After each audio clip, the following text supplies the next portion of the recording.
There's a strange pattern you'll notice once you know to look for it. The truly wealthy seem to buy expensive things all the time: cars, houses, businesses, and yet their fortunes don't shrink. In many cases, they grow. It looks like magic, or like they simply have so much money it doesn't matter. But there's a specific way of thinking behind it, and once you understand it, you'll never look at a purchase the same way again.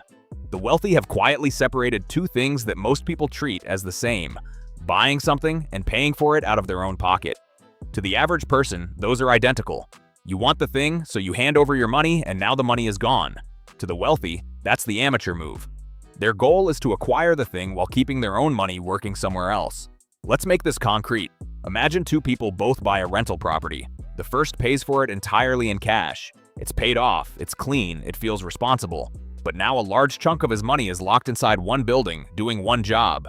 The second person puts down only a portion and borrows the rest. Yes, she has a loan, but here's what she's really done. She now controls the entire property while most of her cash is still free, sitting in other investments, still growing. Now watch what happens over time.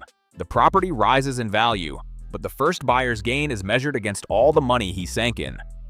The second buyer's gain is measured against the small slice she actually put down, so the same rise in price produces a far bigger return on her money. Meanwhile, the tenant's rent covers the loan payments. She acquired an asset that is quietly paying for itself while her own money never left the game. That is the difference between buying something and spending your money on it.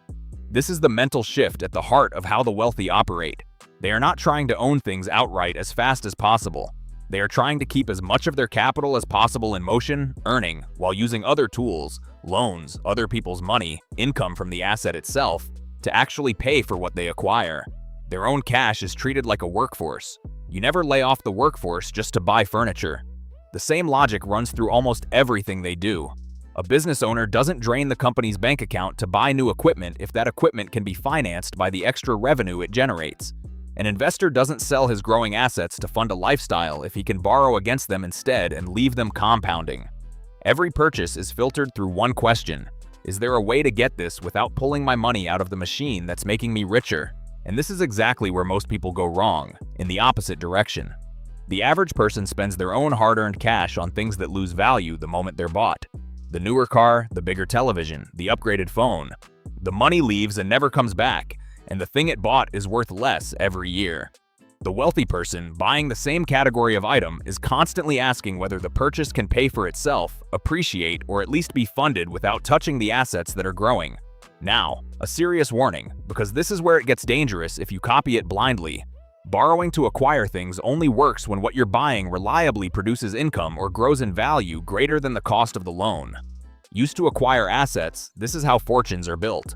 Used to acquire liabilities, a car you can't afford, a lifestyle on credit. It is exactly how ordinary people get buried in debt. Same tool, opposite result. The wealthy borrow to buy things that pay them. Most people borrow to buy things that cost them. So the real lesson isn't go get loans, it's this. Stop thinking of a purchase as a single moment where money leaves your hands. Start thinking about what happens after.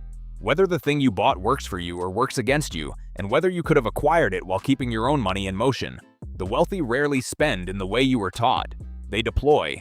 And once you start seeing money as something you position rather than something you simply hand over, you've taken the first real step into how the other side actually thinks.